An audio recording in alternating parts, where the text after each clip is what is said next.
to be discussing the history of the Houston Astros. Now, full disclosure, of course, if you're an Astros fan, we will be talking about the 2017 season. If you don't want to hear about that, I don't know what to say. It's a fact of what's happened. So, yeah. So if you haven't seen the history of videos before, they usually take about 40 minutes to an hour to post. So you're in for a little bit of a treat today as we look at the Houston Astros. So basically, the city of Houston had been attempting to acquire a Major League Baseball team since in the early 1950s. And the Major League Baseball just wasn't looking to expand at that point. Both the NL and the AL were satisfied. They had the exact number of teams they wanted. So they said, no, there's no point in expanding. So, in response, a group of investors in the city of Houston, who were collectively known as the Houston Sports Association, decided to create a new league called the Continental League. Now, this league ended up having a lot of problems and it ends up folding in the summer of 1960.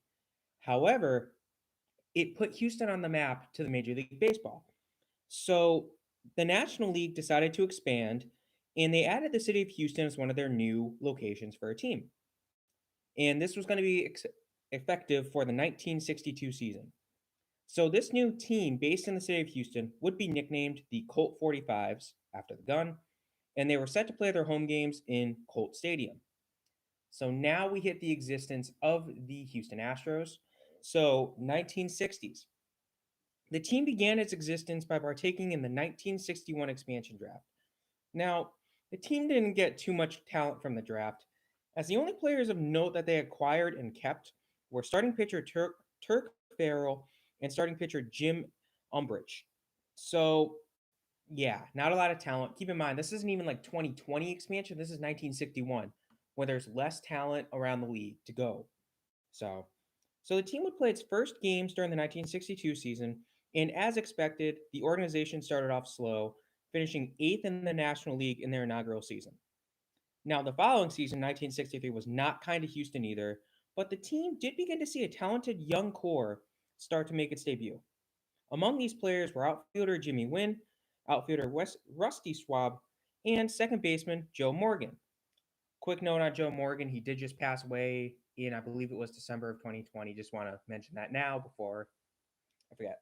So the season, unfortunately, still wasn't kind to the team, and they fell to ninth place in the league, but the pieces were starting to develop and show. So prior to 1964, fan favorite starting pitcher Jim Umbrich actually ends up passing away from cancer.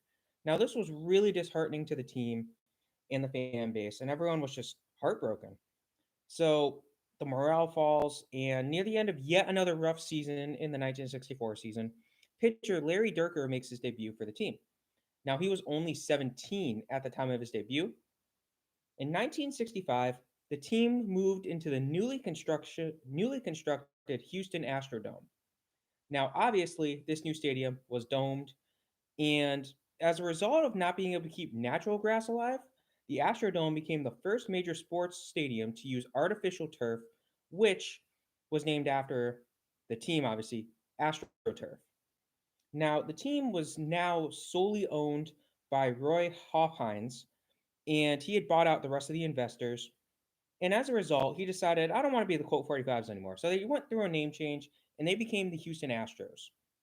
Now, 1965 saw a massive spike in attendance numbers as people flocked to see the brand new Astrodome far more than they cared to see the actual team play. And the Astrodome actually earned the nickname of the eighth wonder of the world. Everyone wanted to see it. The team started off the 1966 season with a bang and actually sat in second place in the NL in May. Now, the team ends up getting hit by injuries and falls back to the cellar of the National League. And they went out and they would acquire first baseman Eddie Matthews prior to the 1967 season. Now, the season also saw the debut of third baseman Doug Rader. Now, the team once more struggled out of the gate, and the Astros decided to make some moves as a result. So they would trade away both pitcher Turk Farrell and first baseman Eddie Matthews during the summer. And the team would still struggle in 1968. So, following an all star 1968 season, Rusty Schwab would actually leave the team via trade, being shipped to the Montreal Expos. And in 1969, the National League would expand. Now, why does this matter? Because they made two new divisions, the NL East and the NL West. Obviously, Houston was placed in the NL West. And they had their best season of the decade in 1969, going 81 and 81, finally going 500. So obviously, 1960s as an expansion team weren't that kind of the team. They did not win any pennants, and they never really had a great chance either. So now we hit the 70s. And the 1970 season looked like it was going to be a great one for Houston. So outfielder Cesar Cedeno would make his debut for the ball club. However, as the team's offense started to improve, the pitching fell to below average, leaving Houston once again near the bottom of the National League. Now, fortunately for them, in 1971, starting pitcher J.R. Richard would make his debut. Now, it wasn't a great season for Houston, but they really made a mistake following the season. Now, before the 1972 season began, they made a very controversial trade, which saw them essentially trade Joe Morgan and a few other players to the Cincinnati Reds in exchange for a few veterans, none of whom panned out for the Houston Astros. Now, this trade would hurt the Houston for years to come. In hindsight, right off the bat, it looked like Houston had a good chance of winning because 1972 was the first time Houston finished above 500 in its existence. But it wasn't enough for them to do a lot, and they finished third in a strong NL West. And the team again would finish above 500 in 1973, but the Astros clearly didn't have the pitching depth to be considered a serious contender. So after the 1973 season, Jimmy Wynn gets traded away. And unfortunately for them, the team again saw some tragedy as a starting pitcher on the or a pitcher on the team named Don Wilson committed suicide.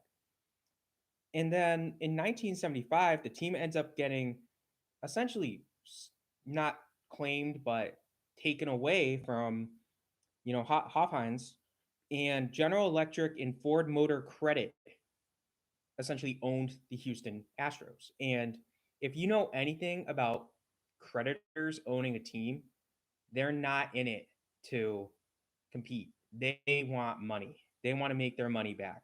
So let's just say the Astros, the previous owner of the Astros or the previous owner of whatever team owed, $50 million. They want to sell that team for $50 million plus interest. So they want to sell the team for 55 or $60 million. They don't care about the on the field. They don't care about the fans. They just want the money. So that tells you something right there. And a surprising thing that the creditors did is they actually changed the Astros uniform. Now, this caught the public's eye during the season, and their uniforms are very bold. So if you want to look it up, definitely check it out. It was their 1970s uniforms. They had these rainbow colored uniforms, and they're very bold. Again, very bold. Now, they really just wanted to stand out, and they did just that compared to everybody else doing, white road and darker color home. So they stood out, that's for sure. So, unfortunately, with the creditors owning the team, we knew that there wasn't going to be a lot of positive play on the field. And they did make a solid move, though, when they hired manager Bill Verdon to take over the team. Now, after the 1975 season, third baseman Doug Rader was traded away, and the team did bounce back in 1976, finishing just below 500 after a rough 1975 season. But they would trade away Larry Durker, and the team still did well in 1977, but there were a few glaring problems that just stood out to everybody. The team didn't have any strong left-handed pitcher, and they were still owned by, at this point it was just Ford Motors Credit, and Ford was not going to spend money on them. Ford just wanted to again flip the team for profit. They didn't care about the on the field. So they were not going to sink money into that. So this put Houston in an awkward position as they could never truly succeed until these issues were fixed, but their owners were not going to fix the issues. So the team had a stellar start to the 1979 season, And the good news just kept on coming when in May, it was announced that the team had a new owner in John McMullen. So the team responded well to the change in ownership, finishing 89 and 73, which was at that point their best record. And this was good enough for a second place finish in the NL West, but it wasn't enough to win the NL West. However, it did give Astros fans hope. No pennants in the 70s, but things were once more looking up. So now we hit the 1980s.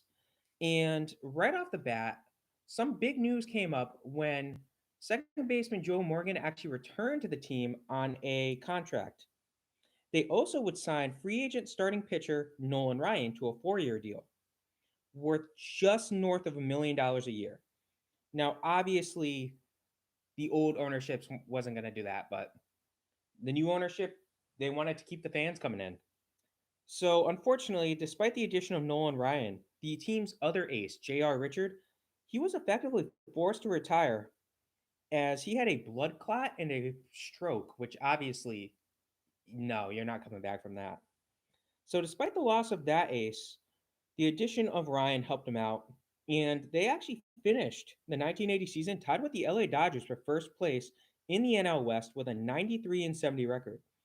So these two teams would face off in a one-game playoff, and the Astros would win that game with ease, which matched them with the NL East winning team, the Philadelphia Phillies.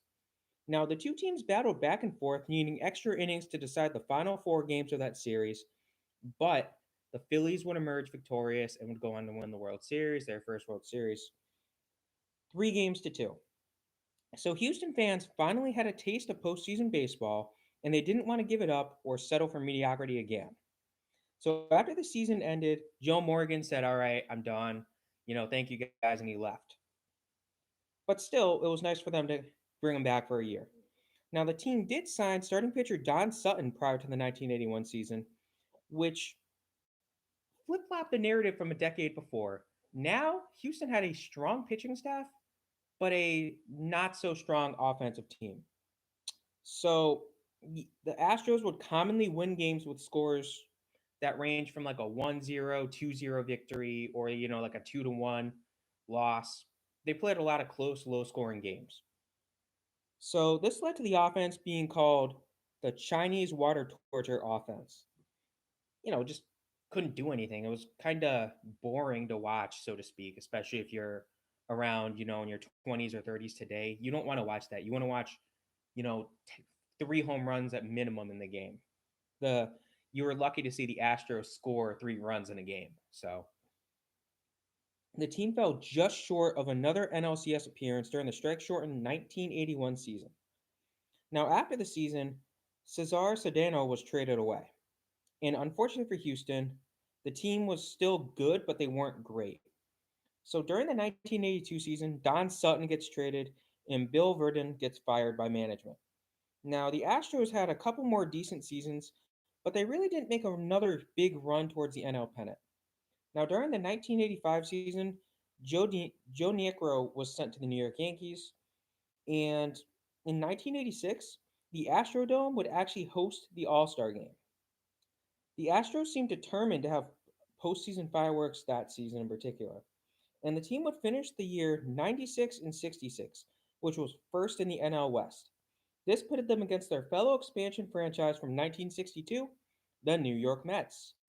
This series was full of action, but unfortunately for Houston, the Mets would emerge with the pennant in 6 games, winning the series 4 games to 2. So after the 1987 season, Jose Cruz would actually leave the team, and he was a bigger name, one of their better offensive players, which again isn't saying much from that era for the team because it just wasn't that great in general. So on the bright side, second baseman Craig Biggio would make his debut during the following season. And after the 1988 season, unfortunately, starting pitcher Nolan Ryan would leave the Astros due to a contract dispute. Now, Houston had a decent 1989 season, but they were still on the outside of the playoff picture. So they did not win any pennants in the 1980s. So now we hit the 1990s. And at this point, Houston's coming off its most successful decade by far. So in the 1990s, The Astros did adequately during the 1990 season. Not great, but not bad. During the 1991 season, first baseman Jeff Bagwell would make his MLB debut. However, the team just didn't rally, didn't have a lot of talent around them, and they fell to last place in the NL West. Ownership at this point was fed up with the declining attendance, and they announced their intention to sell the team and relocate to Washington, D.C. After a 500 season in 1992, the team was sold to a Texas businessman, and he promised to keep the team in Houston. Obviously, this helps your attendance. If you threaten to leave a city, fans are going to be mad, and they're not going to want to give you a penny. It's a real catch 22 because if you don't show up to the games, you're going to lose your team. But if you show up to the games, you're giving the guy who threatened to move your team money. Trust me, we've seen it before in Hartford. So either way, the NL had no interest in letting the Astros relocate to DC, even if the new owners wanted to. Now, in order to relocate, you have to get permission from your league. And the National League was like, no, what's the point in going there? We've seen what happens with Washington. We had the Senators there not once, but twice at this point, and they left two different times because the fans just lose interest. That's the problem. They had two chances, and yeah. So the Astros had a solid 1993 season and finished the strike shortened 1994 season just a half game out of the NL Central crown. Now, after the 1993 season, the team did decide to change their rainbow uniforms to a more serious, quote unquote, serious color scheme. So here we are, 1995. It was clear that Houston had a pair of stars in Jeff Bagwell and Craig Biggio. Now, the two of them would help lead Houston to a second place finish in both 1995 and 1996, but the best was still on the way. On the field, things were really looking up. But off the field, not so much. New ownership was still having problems with the Astrodome as it was getting older, and it decided that at this point in time, the best interest would be to sell the team. Major League Baseball stepped in and they asked him to give the city of Houston another chance. He obliged and the city listened. They voted to build a new stadium which would open in time for the 2000 season. With the stadium set to remain in Houston with the team set to remain in Houston for the foreseeable future, it was time to focus for the teams on the field play. The city just ponied up a good amount of money. You got to reward them. So prior to the 1997 season, Houston would hire former player Larry Durker to manage the ball club. The players responded well to this hire, and the team would finish the 1997 season with a first place finish in the NL Central. However, they would lose to the eventual NL champion Atlanta Braves in the playoffs. The following season went even better for Houston as they would cruise to the NL Central crown with a 102-60 record. Now they would fall once again in the NLDS, this time to the San Diego Padres, who I believe won the NL in 1998. I could be wrong on that.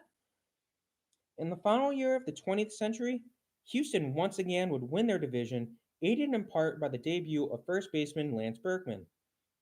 Now, the team would once more lose in the NLDS for the third consecutive year, once again falling to the 1990s Atlanta Brave dynasty that did only manage one World Series. Still, one is better than zero. So in the 90s, once more, saw a lot of hope for Houston, but no pennants. So now we hit the 2000s. And right off the bat, Houston would move to the newly constructed Enron Field for the season. Now, one feature that was present in their new stadium was a 30-degree incline in deep center field, which was known as Tal's Hill. So this new ballpark was known as a hitter's park, as the left field wall was very shallow. And of course, if there's a 30-degree incline in the hill, that helps your home team because a lot of these guys, let's just say you're coming in from, New York, you're on the Mets and you're playing the outfield and you're coming from the AL, you definitely don't have time to know Tal's Hill. So the Astros had a rough first year in the new ballpark as they fell all the way down to fourth place in the NL Central after winning it 3 years in a row. In 2001, starting pitcher Roy Oswalt would make his debut, and the team also rebounded pretty well after the tough year and would win the NL Central. Now, once again, they would fall in the NLDS for the fourth time in 5 seasons. In 2002, Enron Field was renamed to Minute Maid Park, which it is still called to this day. So Houston finished second in both 2002 and 2003, finishing just one game behind the Cubs in 2003. Before the 2004 season, Houston decided to acquire some big name players when they signed free agent starting pitchers Andy Pettit, who was returning home. He was from the Houston area, and the always controversial Roger Clemens. Now, the 2004 Astros would actually sneak into the playoffs as a wild card team, and the team proceeded to defeat the Atlanta Braves, getting its revenge from about a half decade before in the NLDS, finally winning their first ever postseason series. Now, this set them up for an intra division matchup against the St. Louis Cardinals. The Cardinals and Astros would make it to a 7 game series in the NLCS, but unfortunately for Houston, the team would fall, leaving Houston just 1 game away from their first ever NL pennant. Now, the fans would not have to wait long for another series contender. The 2005 Astros started off cool, but they heated up once the calendar turned to June. For the second straight year, the team made the playoffs as a wild card team. They knocked out the Braves for a second straight season in the NLDS, really getting their revenge and setting themselves up for a rematch against the Cardinals in the NLCS. This time, Houston managed to defeat their rivals 4 games to 2, which clinched Houston its first ever NL pennant and a date with the Chicago White Sox in the World Series. The Astros pitched well, but the hitting just disappeared in the World Series, and the White Sox would sweep them, despite only outscoring them by a total of 6 runs. That's right, they lost the World Series in a sweep, but they were only outscored by 6 total runs. It's unheard of. Now, after the 2005 season, Jeff Bagwell's injuries had caught up with him, and he attempted to come back, but it really failed, and he was forced to retire. After a decent 2006 season that the teams barely missed out on a postseason run, both Roger Clemens and Andy Pettit would leave the Astros. The Astros did try to acquire some hitters to help spark the offense, but none of their plans really worked out, as the guys that they would sign either didn't pan out well in Houston or didn't provide the spark that the team needed. So Craig Biggio ends up retiring after the 2007 season, effectively ending the era of the 90s and early 2000 Astros, leaving them with one World Series appearance but 0 World Series wins to their name, which really hurt, of course. Apologize for that whistling noise. It is a little windy up here in Connecticut right now. I just want to get that out of the way. In case that happens again, it took me a second to figure out what that was. So the team would enter a long rebuild after a last hurrah in 2008, and they fell to fifth in the NL Central in 2009. But unfortunately for them and their fans, the worst was still to come. The 2000s, however, did see the team win its first ever pennant, but alas, they did not win the World Series. So now we enter the modern 2010s. And at the trade deadline in 2010, Lance Berkman ends up getting dealt to the New York Yankees, and Roy Oswalt is sent to the Phillies. Again, trade deadline video discusses the Roy Oswalt video trade. So the team would finish just a tad below 500 in 2010, but the 2011 season was brutal, and the franchise suffered through an awful, abysmal 56 and 106 season. Now, the bright side during 2011 was that second baseman Jose Altuve would make his debut. In October of 2011, businessman Jim Crane would purchase the team.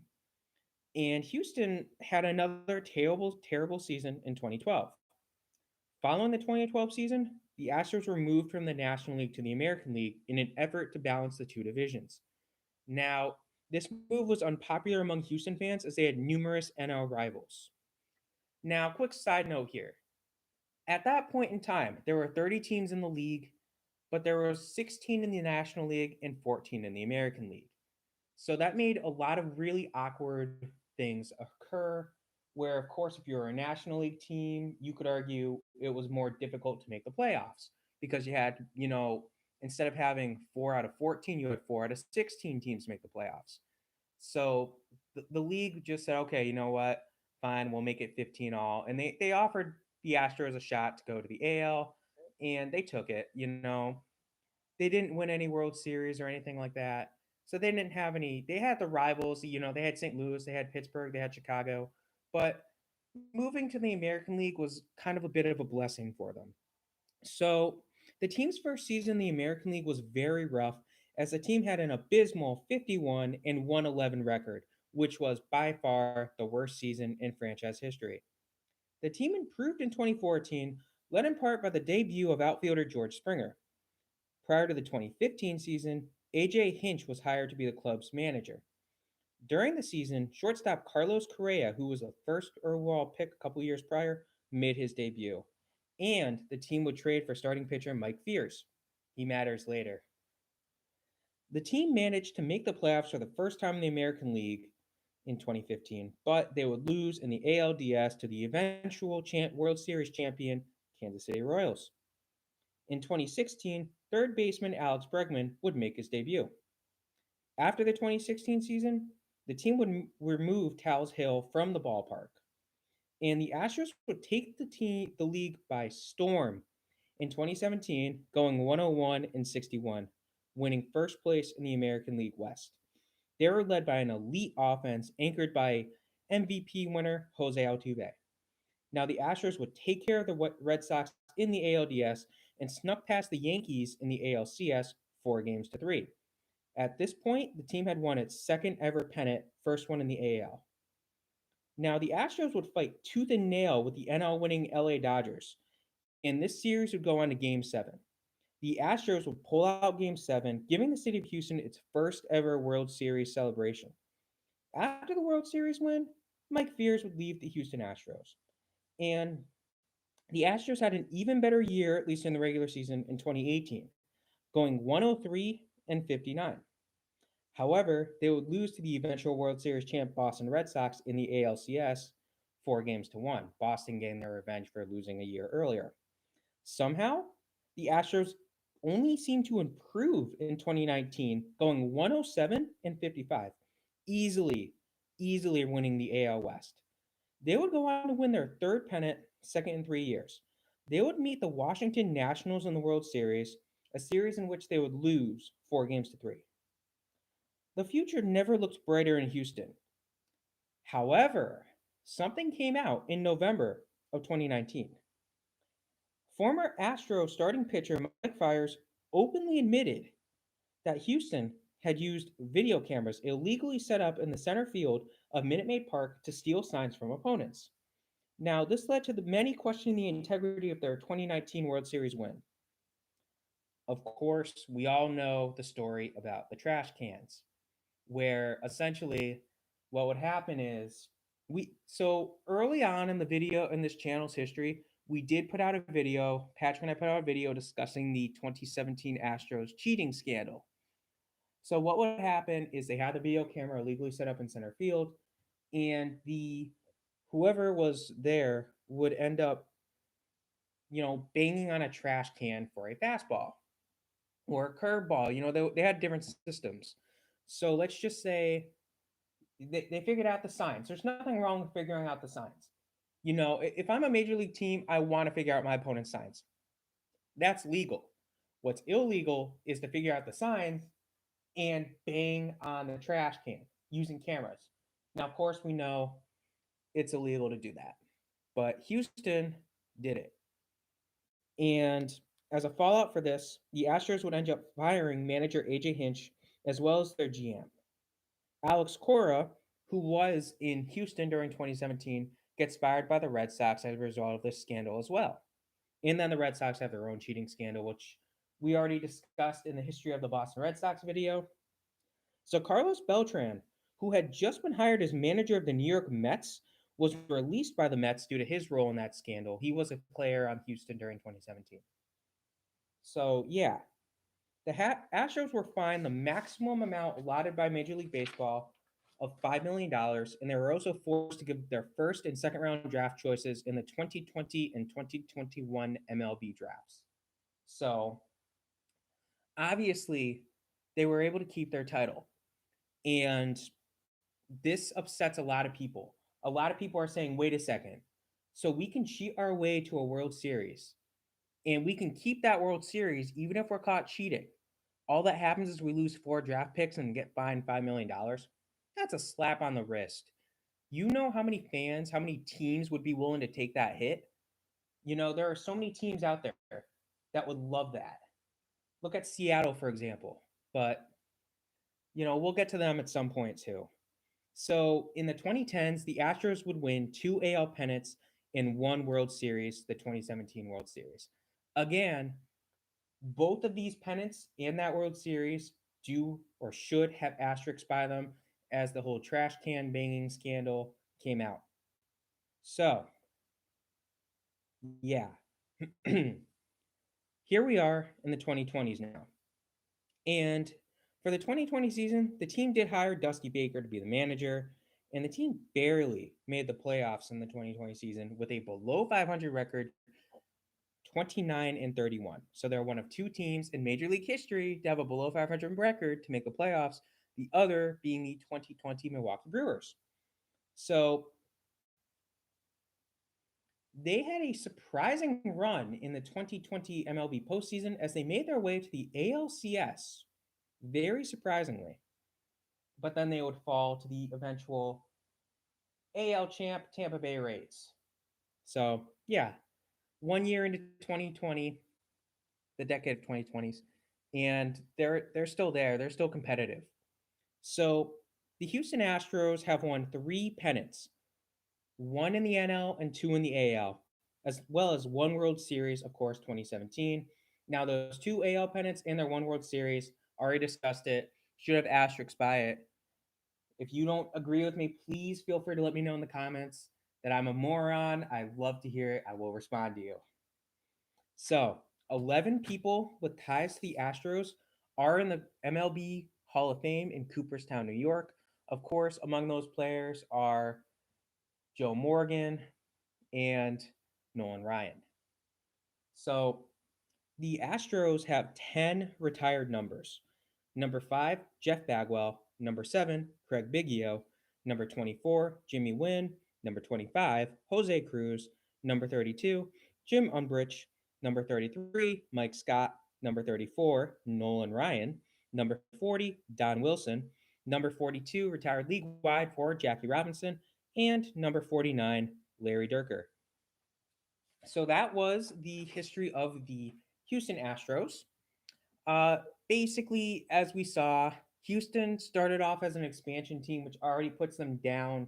It hurts them. And they ended up rallying a bit, coming back, and having a couple really, seemingly to always ended the decades with a plus. 1960s, they started producing. 1970s end, they start producing. 1980s end, they start producing. The 90s were arguably the best decade for Houston. They had a very good team, young, talented core. Now, we saw a lot of ownership issues as well. And we saw the threat of the team moving to Washington, but they stayed put. And at one point, this team was very well known for the Astrodome and their very colorful uniforms. Now, unfortunately, Houston is known for today the cheating scandal that rocked the team and rocked the league to its core. But Houston, you always will have a special place in my heart as a team that somehow managed, despite being the worst in the National League in the 2010, 2011, 2012 seasons, you always managed to beat my Phillies. You always have that spot in my heart. And I do miss the old school interleague, like few weeks there in the summer when the NL teams and the AL teams would play each other, and it was like this big thing. I miss that. I really do. Instead of what we got today, where it's every series you have it, every week you got at least one interleague matchup going on. But yeah, that was the history of the Houston Astros. I hope you guys enjoyed this. Have a good rest of your day.